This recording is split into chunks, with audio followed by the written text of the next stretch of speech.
इस बरौली विधानसभा की पब्लिक जिसको भी अपना एमएलए बनाएगी वही एमएलए रहेगा। बरौली की जनता ने अगर शाह आलम को चुन के विधानसभा में भेजा है तो अकेला शाह आलम अपने बरौली के लिए आवाज उठाएगा। हमें पूरे बिहार से क्या मतलब है।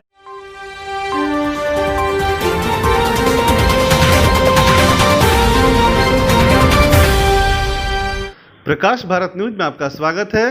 आइए देखते हैं जनता का तीखा सवाल और बरौली विधानसभा के भावी प्रत्याशी शाह आलम का जवाब। आखिर बरौली की जनता आपको ही अपना एमएलए क्यों चुने, देखिए पूरी खबर।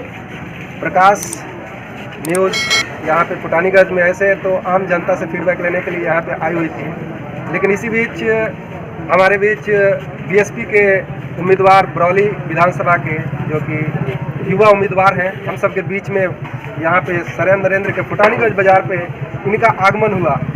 तो मुझे भी बहुत खुशी हुई कि जनता का जो फीडबैक लेना है वो बाद में हम लेंगे इनके जाने के बाद, लेकिन उससे पहले हम शाह आलम जी से ये जानना चाहते हैं, मैं ही नहीं ये जानना चाहता हूँ बल्कि यहाँ के आम पब्लिक भी जानना चाहती है कि आपको इस चुनावी क्षेत्र में आने के पीछे क्या आपका लक्ष्य है, क्या आपका उद्देश्य है, आप क्या करना चाहते हैं। जी शाह आलम जी, कोई भी चुनावी क्षेत्र में आता है तो उसका लक्ष्य यही होता है कि वो उस क्षेत्र को आगे लेके जाए। ऐसा ना वो हो कि 25 वर्षों से एक छोटा सा बच्चा जब वो जन्म लिया और फिर अब 25 साल का हो गया, उसकी शादी भी हो गई, बच्चे भी हो गए, उसके बाद भी बरौली का वही हालात है। इस हालात को, इस परिवेश को बदलने के लिए युवाओं को आना था और युवाओं का आना लाजमी भी था, जिसके लिए हम लोगों ने पहल किया है। हम लोग आए हैं, बीएसपी हमें टिकट दे रही है, हमें पूर्ण विश्वास है और हम लोग आकर के क्षेत्र के विकास से संबंधित हम लोग काम करने का प्रयास करेंगे। क्योंकि आप देख सकते हैं, आपको मैं सवाल एक करता हूँ कि आप ये बताइए कि गोपालगंज में मेडिकल कॉलेज, इंजीनियरिंग कॉलेज है? सर यहाँ पे नहीं है। आप वही चीज़ आप जा करके देखिए सिवान में क्यों है। यहाँ के नेता क्या कर रहे हैं? 25 वर्षों से यहाँ पे शुरू से लेकर के अभी तक इन नेताओं ने क्यों आवाज़ नहीं उठाया? बीच में आपको रोकना चाहूँगा कि क्या आपकी पार्टी इलेक्शन से पहले या इलेक्शन बहुत ही करीब आने वाला, क्या इसका मैनिफेस्टो पहले से तैयार है? देखिए, मैनिफेस्टो जो होता है हर व्यक्ति का तैयार होता है, हर पार्टियों का तैयार होता है और सबकी सोच भी जो होती है पब्लिक के सामने होती है। ऐसा कुछ नहीं है कि किसी भी पार्टी की सोच पब्लिक से हाइड हो। पब्लिक सब कुछ जानती है। पब्लिक जो है कभी कभी मजबूरी के तहत, कोई ऑप्शन नहीं मिलने के कारण 25 वर्षों से वैसे लोगों को चुनते आ रही है, कभी इनको और कभी उनको, कभी इधर गए कभी उधर गए, सोचा कि चलो विकास होगा और इसी आस में 25 साल तक निकल गए। लेकिन अब यहाँ की जनता जो है अपने जो भी पार्टियों का मैनिफेस्टो है वो हम लोग अपने पार्टी के मैनिफेस्टो के ऊपर बिल्कुल ही अडिग हैं। हम सर्वजन हिताय सर्वजन सुखाय के सिद्धांतों पे काम करने वाले लोग हैं हम लोग। और रही बात कि सर्वजन हिताय सर्व समाज को लेके चलने वाले लोग हैं, और जो सर्व समाज को लेके चलता है ना, उसके पास जात पात की बातें नहीं होती है। वो इंसान ये सोचता है कि पूरी सृष्टि को बनाने वाला अल्लाह और भगवान एक है और यही कारण है कि हिंदू और मुसलमान के शरीर का बनावट और संरचना भी एक जैसा है। एक ही सूरज है, एक ही चांद है, एक ही धरती है, एक ही आसमान है। ये सारे चीज़ क्यों है एक? क्योंकि बनाने वाला एक है। यहाँ तो नेता लोग बांटते हैं। अब जब चुनाव खत्म हो जाता है तो 4.5 साल तक कहीं भी हिंदू मुस्लिम नहीं होता है। 4.5 साल तक कहीं भी हिंदू मुस्लिम नहीं होता है। जब चुनावी माहौल 2-3 महीने का होता है तभी हिंदू मुस्लिम होता है। ऐसा क्यों भाई? पब्लिक का अगर को लड़ना होता है तो 4.5 साल तक हमेशा लड़ती रहती, तो ये चुनावी माहौल में ही क्यों होता है? अब कुछ देर के लिए आपको रोकना चाहेंगे। ये क्वेश्चन है कि बरौली विधानसभा क्षेत्र से जो शुरू का अगर बैक में जाकर के इसका हिस्ट्री देखा जाए तो बीएसपी के कोई भी उम्मीदवार जो है मेरे ख्याल से अभी उस तरह से उभर करके नहीं आए हुए हैं। और एज ए रिपोर्टर जहाँ तक मुझे सूचना मिली है, आप काफ़ी ज़्यादा आपकी टीम जो है वर्क कर रही है, काफ़ी दौरा आप कर रहे हैं, तो क्या जो हिस्ट्री है इस बार क्या उसमें कुछ परिवर्तन होगा? बिल्कुल होगा सर। हिस्ट्री कब लिखी जाती है? जब कुछ नया होता है। अंग्रेज़ों के ज़माने में जब अंग्रेज़ हमारे मुल्क में आए थे तो वो क्या किए थे? हमारे अंदर वो हमारे सबसे कमज़ोर नस्ल को ढूंढने का काम किया था उन्होंने, और फिर सबसे कमज़ोर नस्ल को जब तक नहीं ढूंढे थे तब तक वो हम लोग को गुलाम नहीं बना पाए थे। और उन्होंने देखा कि यहाँ जात पात की भेदभाव करके फूट डालो, डिवाइड एंड रूल की नीति अपनाए, और डिवाइड एंड रूल की नीति अपना करके उन्होंने हमें गुलाम बनाने का काम किया था। जब बुद्धिजीवी वर्ग के लोगों को पता चला और उन्होंने सोचा कि जब तक हम अगर आवाज़ नहीं उठाएंगे तो आने वाली जनरेशन भी हमारी गुलाम बनी रहेगी। इसलिए उन्होंने क्या किया, एक मैसेज पूरे देश में दिया और फिर उसके बाद में सब लोगों ने एकता दिखाया और तब हमारा देश आज़ाद हुआ। तो हमारे कहने का मतलब गलत के खिलाफ एक रिवोल्यूशन, एक गलत के खिलाफ एक रिवोल्यूशन आई, एक क्रांति आई। तो आज भी जो है ना सर, 25 साल की जो सत्ता है ना, उस सत्ता को उखाड़ फेंकने के लिए पूरी पब्लिक जाग गई है। सबको पता है कि अब जात पात की राजनीति हम लोग नहीं करेंगे, यहाँ पे विकास की राजनीति करेंगे। बहुत अच्छा, ये शाह आलम जी यहाँ पे मौजूद हैं और प्रकाश भारत चैनल की तरफ से ये जो कवरेज जारी है और इसी बीच में हमें जनता भी जागरूक भी दिख रही है इनको देख करके कि उनके मन में भी कुछ क्वेश्चंस हैं जो शाह आलम से किया जाए। मेरा क्वेश्चन फर्स्ट सर, आपकी पार्टी जो है फर्स्ट प्रायोरिटी जात पात की देती है। फर्स्ट प्रायोरिटी बीएसपी का यही है कि शेड्यूल कास्ट मेरा है, तो कैसे आप इसको डिफाइन करेंगे कि नहीं हमारा पार्टी सबको लेके चलती है? हम लोग वोट बीएसपी को क्यों दें? क्योंकि वो बीजेपी के अलायंस है, हमको मालूम है फ्यूचर में कई बार अलायंस कर चुकी है, नेक्स्ट टाइम भी करेगी, पास्ट में कर चुकी है, फ्यूचर में करेगी। सर हम वोट क्यों दें? तो प्रकाश भारत न्यूज, आपका नाम, शुभ नाम? मेरा नाम मोहम्मद जमशेद आलम फ्रॉम चकमंजन। जमशेद भैया, सबसे पहले तो आपको मैं ये बता दूं कि पहला सवाल कि पार्टी जो है एक जात की पार्टी है, ये आपका सोच गलत है। आपको भैया मैं बता दूं कि सर्वजन हिताय सर्वजन सुखाय, बहुजन समाज पार्टी उसका नाम ही है। एक समाज, एक से ज़्यादा जो चीज़ें होती है उसको बहु शब्द दिया जाता है, बहुजन, है ना। तो वो आप कैसे आपने इसको ये कर लिया, आपने रियलाइज कर लिया भैया? नहीं, देखिए मैं आपको बता रहा हूँ, आप जाके उत्तर प्रदेश में देखिए कि बहुजन समाज पार्टी किस तरीके से सभी सर्व समाज का वोट लेकर के ये होती है। वोट तो लेती है मगर बोलती सिर्फ बहुजन। और दूसरी बात देखिए, जहाँ तक रिपोर्टर मैं अपना ओपिनियन रखता हूँ सर, बोले जहाँ तक सर का क्वेश्चन है, तो ये क्वेश्चन जो आपने जो स्पेशली जो दूसरे ये जात से ये जो बीएसपी है उसका अपना प्रायोरिटी है, ये तो हमारे संविधान से आया, हमारे संविधान में इस चीज़ को लिखा हुआ है। तो उस पर ना जा करके अभी वर्तमान में क्या पार्टी की मैनिफेस्टो है, पार्टी क्या करने के लिए यहाँ पे बिहार में यहाँ से हमारे बरौली विधानसभा से ये युवा प्रत्याशी को टिकट दी है, इनसे ये सारे क्वेश्चंस, क्या इनके मन में डेवलपमेंट चल रहा है, युवाओं को लेकर के क्या चल रहा है, रोजगार को लेकर के क्या चल रहा है, शिक्षा को लेकर के क्या चल रहा है, ये जानना हम लोग के लिए ज़्यादा जरूरी है। हम लोग को बहुत ऊपर जाने की जरूरत नहीं है, हमें अपने क्षेत्र के विकास के बारे में पहले सोचना चाहिए। उसके बाद अगर हर क्षेत्र का विकास होने लगे तो ऑटोमेटिक एक स्टेट, एक कंट्री का डेवलपमेंट होने लगता है। बिल्कुल। तो ये दूसरा सवाल जब तक मैं जवाब नहीं दूंगा मेरे मन में ये भड़ास निकलती रहेगी कि भाई मैंने जवाब क्यों नहीं दिया भैया। क्योंकि भैया जवाब देने का समय दिया नहीं, मैं प्रेजेंट और पास्ट की बात कर रहा हूँ। वो बीएसपी का अलायंस बीजेपी के साथ में कब और कहाँ हुआ है बता दीजिए। वो बार चीफ मिनिस्टर किसके अलायंस? पहली बार वो चीफ मिनिस्टर बनी, उसके बाद में वो सरकारी खत्म हो गई। उन्होंने बीजेपी को बनने ही नहीं दिया, उन्होंने बीजेपी को बनने ही नहीं दिया था। इस टॉपिक को एज ए रिपोर्टर में इसको नहीं, चलिए ठीक। जो मेरा जो इससे पहले मैंने क्वेश्चन किया कि हम लोग को अपने क्षेत्रीय विकास के बारे में पहले सोचना चाहिए। तो पहली प्रायोरिटी हमारी होनी चाहिए कि हमारे क्षेत्र का विकास हो। उस विकास में आता है बेरोजगारी, युवाओं की जो बेरोजगारी है, शिक्षा जो अभी हमारे रूरल एरिया में बहुत ही वीक है, उसको कैसे स्ट्रॉन्ग करेंगे। तो ये युवा नेता है, इसके बारे में उन्होंने क्या सोच करके बरौली विधानसभा क्षेत्र में अपना कदम रखा है और इन्होंने अपने पार्टी से मिला हुआ है। तो इस बातों को जानने में यहाँ की जनता भी ज़्यादा इंटरेस्टेड होगी। और हम जी सबसे पहले आपने शिक्षा की बात की। शिक्षा के बारे में मैं बताऊँ, यहाँ पे बहुत से वर्ग के लोग हैं, सभी लोग हैं।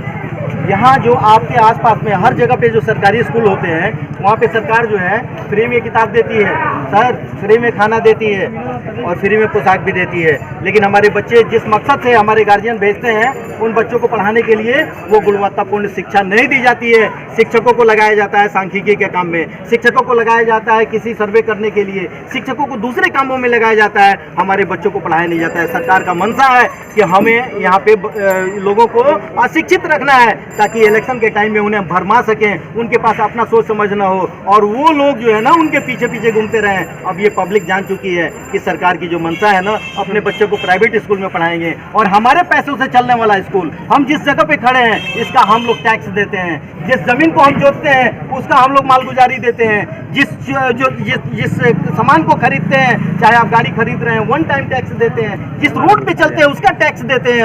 हम किस चीज़ का टैक्स नहीं दे, बिस्किट से लेके टॉफी तक का टैक्स देते हैं और उसी से सरकार हमारी चलती है और हमारे पैसों से चल करके वो हमारे बच्चों को उस स्कूलों सालों में वो लोग बर्बाद कर रहे हैं, उनकी शिक्षा को बर्बाद कर रहे हैं। और जिस तरीके से शिक्षा बर्बाद हो रहा है, आप ये समझ लीजिए कि हमारे देश के लिए एक बहुत ही गलत चीज़ है। आने वाले टाइम में मैं आपको आश्वस्त करता हूँ। शाह आलम जी, मैं बीच में आपको क्षमा चाहूँगा। और मैं यहाँ पे आम पब्लिक काफ़ी ज़्यादा है, आम जनता यहाँ पे है। अगर किसी जनता के मन में कोई प्रश्न हो तो आप कर सकते हैं। जैसे कि अभी सुन रहे थे कि इनका मोटिव क्या है, ये किस उद्देश्य से आए हुए हैं। लेकिन अभी भी पंचायत लेवल पे देखा जाए तो बोला जा रहा है कि अपना देश तरक्की कर रहा है, विकास कर रहा है, लेकिन वैसा कुछ दिख नहीं रहा है। ऐसे ही अपने फुटानीगंज बाजार पे भी सब लोग हम इकट्ठे हुए हैं, यहाँ नज़र डाल सकते हैं। अस्पताल एक पड़ा हुआ है। आज से 10 साल 15 साल पहले यहाँ सभी प्रकार की दवाइयाँ मिलती थी, सब कुछ मिलता था, लेकिन आज एक भी चीज़ वहाँ पे नहीं मिलता है। जो कि जब तरक्की कर रही थी तो मिलना चाहिए और ज़्यादा मिलना चाहिए, जबकि नहीं मिल रही है तो कैसे मान लें तरक्की कर रही है। आपको आखिर जनता वोट क्यों दे? आपको जनता क्यों वोट दे? बहुत ही अच्छा क्वेश्चन। सबसे पहले आप अपना नाम बताएं। जी, मेरा नाम इफ्तिखार आलम हुआ, इसी पंचायत से बिलोंग करता हूं। सरिया पंचायत से बिलोंग करते हैं इफ्तिखार आलम। इनका क्वेश्चन बहुत ही अच्छा कि सरिया का अस्पताल पिछले कई सालों से बंद पड़ा है, जबकि वहाँ पे पेपर ऑन पेपर डॉक्टर भी हैं, ऑन पेपर मेडिसिन भी सेलिंग हो रहा है, सिर्फ और सिर्फ पेपरों पे हो रहा है। हकीकत में सरिया नरेंद्र के पंचायत के जनता को कुछ भी हाथ नहीं लग रहा है। तो शाह आलम जी, इसके बारे में आपकी क्या सोच है? यदि आप बरौली विधानसभा क्षेत्र से इमेजिन कीजिए कि आप जीतते हैं तो हमारे क्षेत्र के विकास के लिए आप क्या करेंगे? बिल्कुल, बहुत अच्छा सवाल किए हैं भाई साहब। और अगर देखिए, जनता जो है ना, जनता एक ऐसा हमारा संवैधानिक अधिकार है कि चुनाव, और जनता का अधिकार है कि वोट देना। तो जब आप जनता जो है चुन करके वोट दे करके अगर किसी को एमएलए बनाती है, तो एमएलए बनाने के बाद उस जनता की आवाज़ बन जाता है वो व्यक्ति जो एमएलए बनता है। और वो जाके उसको सदन में भी अगर किसी तरह की कुरीति है, कोई चीज़ें हैं, मेडिकल कॉलेज, इंजीनियरिंग कॉलेज या किसी तरह का डिमांड है, तो वहाँ पे आवाज़ उठा सकता है। लेकिन वो जब भी चाहे वो उसको पब्लिक इतना ताकत दी हुई रहती है कि किसी अस्पताल का जाके वो औचक निरीक्षण कर सकता है, किसी स्कूल का जाके वो औचक निरीक्षण कर सकता है और उस पर वो रिपोर्टिंग कर सकता है, उसके खिलाफ में लिख सकता है वो व्यक्ति, क्योंकि पब्लिक उसको पावर देके रखती है भाई मेरे। तो मैं आपको वादा करता हूँ कि अगर आप शाह आलम को लाते हैं तो शाह आलम इन सभी चीज़ों पर ध्यान देगा और औचक निरीक्षण के माध्यम से मैं अनुशंसा करूँगा उनके खिलाफ, और तब इस व्यवस्था को सुधारा जाएगा। जो 25 वर्षों से जो व्यवस्था बिल्कुल ही पटरी से उतर गई है, उसको पटरी पे लाने का प्रयास किया जाएगा। जी, और मेरा एक क्वेश्चन है।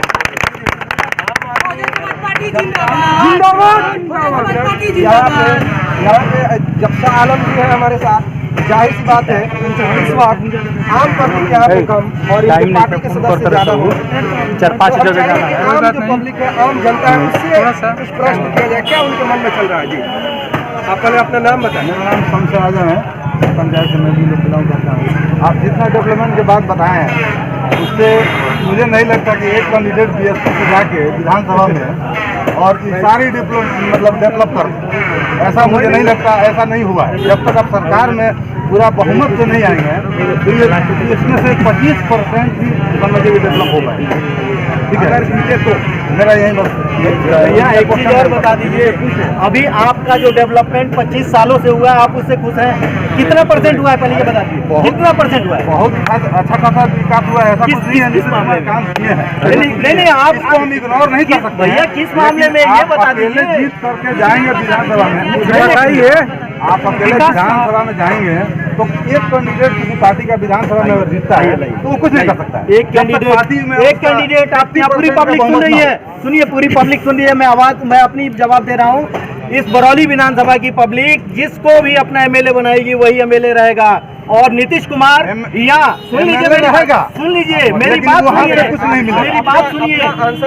बात सुनिए, आपका आंसर दे रहा हूँ। आप बरौली विधानसभा की जनता अगर जिसको एमएलए बनाएगी, आपका कहना है कि बसपा का अगर हम जीत करके जाते हैं तो क्या करेंगे? तो अगर हम जीत करके जाते हैं तो इतना जान लीजिए कि नीतीश कुमार हो या तेजस्वी यादव हो या तीसरे कोई भी मुख्यमंत्री बन जाए, हमारे संविधान ने इस चीज़ का अधिकार दिया है कि बरौली की जनता ने अगर शाह आलम को चुन के विधानसभा में भेजा है तो अकेला शाह आलम अपने बरौली के लिए आवाज उठाएगा। हमें पूरे बिहार से क्या मतलब है? बरौली की जनता बरौली के लिए चुनी है और मैं बरौली का विधायक रहूंगा, मैं बरौली के लिए काम करूंगा। शाह आलम, मैं आपको रोकना चाहूंगा। मेरा भी यही क्वेश्चन था कि पहले नहीं, आपका जो क्वेश्चन है वो ठीक है अपनी जगह पे, इनका जो इसका जवाब है अपनी जगह पे ठीक है। मेरा भी ये क्वेश्चन था कि पहले आप अपने पर्टिकुलर अपने खास क्षेत्र के डेवलपमेंट के बारे में सोचें। मैनिफेस्टो हर आदमी जो अब अपने क्षेत्र के विकास के बारे में अगर सोचने लगे तो ये हमारा कंट्री जो है, हमारा देश जो है बहुत ही अच्छा विकास करेगा और बहुत आगे जाएगा। और भी किसी ठीक है, संविधान कहाँ माना जा रहा है? संविधान में लिखा है बहुत सारा संविधान में लिखे हुए हैं तो लिखा दिया जा रहा है। बात मेरा नाम है आपने सर बताया कि जैसे कि शिक्षा का माहौल है उसमें डेवलपमेंट तो आप इसके लिए क्या करेंगे कि हमारे जैसे मिडिल क्लास उसके लिए मतलब डेवलपमेंट। ये इस छोटे बच्चे का ये क्वेश्चन शिक्षा के बारे में, देहात का शिक्षा अभी भी पिछड़ा हुआ है। शाह आलम जी से हम जानना चाहेंगे कि इस युवा लड़के का जो क्वेश्चन है शिक्षा का डेवलप कैसे कर सकते हैं, ये इनकी क्या समझ। देखिए, सबसे बड़ी बात यह है कि आज सुशासन बाबू की सरकार में बच्चों के बैठने के लिए बेंच भी नहीं है। वहाँ विधि पढ़ने के लिए पहले क्या होता था कि सिलेबस के अनुसार देखा जाता था कि कौन किस मंथ तक किस पाठ्यक्रम तक पढ़ाया गया और बच्चों से पूछा भी जाता था। लेकिन आज के डेट में बाबू कोई भी पदाधिकारी और कोई भी अधिकारी और कोई भी नेता आकर के उस स्कूल में नहीं पूछता है कि कौन सा मंथ चल रहा है और कौन पाठ्यक्रम तक पढ़ाया गया, आपने कितना पढ़ा। आज पूछा जाता है, MDM को चेक किया जाता है, रजिस्टर का चेक किया जाता है। हर तरफ धांधली है, आप इतना जान लीजिए। ये धांधली और ये करप्शन को अगर विकास का दर्जा दिया जाए तो मैं कहूँगा कि बहुत विकास हुआ है बिहार में, अगर धांधली और करप्शन को लेकर के। लेकिन दूसरे शब्दों में अगर मैं ये कहूँ तो शिक्षा के क्षेत्र में, स्वास्थ्य के क्षेत्र में आप जो है बिल्कुल ही अभी हम लोग पिछड़ते जा रहे हैं। और इसके लिए मैं मेडिकल कॉलेज, इंजीनियरिंग कॉलेज या जो भी चीज़ें हैं, शिक्षा व्यवस्था जो हमारे बरौली से जुड़ी हुई है, उनको मैं हमेशा समय दर समय औचक निरीक्षण करते हुए अपने बल पे उसको अपने पटरी पे लाने का प्रयास करूँगा। चलिए जी, और किसी का क्वेश्चन अगर है तो आप कर सकते हैं, वरना शाह आलम जी काफ़ी बिजी हैं, इनको और जगह अभी जाने हैं, दौरे करने हैं और सुबह से लगातार मेहनत करते हुए। तो मैं शाह आलम से शुक्रिया अदा करूंगा कि आपका आगमन हुआ और प्रकाश भारत जो है चैनल आप तक पहुंची और आपके विचारों को जानी। और मैं उम्मीद करूंगा कि जैसे जैसे चुनावी माहौल गर्माता जाएगा, जैसे जैसे चुनाव नज़दीक आते जाएंगे, हो सकता है कि फिर किसी क्षेत्र में हमारी मुलाकात हो और ये चर्चा आगे बढ़ेगी। हम लोग भागने वाले लोग नहीं हैं, हम लोग क्षेत्र में रहने वाले लोग हैं। और जो लोग जीत के 25 वर्षों से भागते रहे और एक मंत्री होकर के, मुख्यमंत्री के बाद का पोस्ट जो होता है मंत्री का होता है, और हमारे पूर्व MLA साहब जो पर्यटन मंत्री भी रहे और बतौर पर्यटन मंत्री उन्होंने अपने जिला के लिए कुछ नहीं किया। कहा जाता है देहातों में कि भोतड़ों हंसुआ होकेला तो अपना ही और खींचेला, लेकिन पता नहीं उनके पास कौन सा भोतड़ हंसुआ है कि अपने जिला के लिए बतौर एक पर्यटन मंत्री उन्होंने कुछ नहीं किया। ऐसे लोगों को समझने की जरूरत है। जात पात और पार्टी लेवल से ऊपर उठ करके चुनिए, अपने अच्छे विधायक को चुनिए, यही मेरी अपील है। आज प्रकाश भारत न्यूज़ का जो लक्ष्य था कि नरेंद्र पंचायत के फुटानीगंज बाजार से आम लोगों का ये विधानसभा चुनाव के बारे में उनकी क्या राय है, क्या वो नीतीश से खुश है या खुश नहीं है, क्या बदलाव चाहते हैं या वही सरकार चाहते हैं, ये हमें जानना था। इस बीच हमारे BSP उम्मीदवार शाह आलम जी से मुलाकात हुई।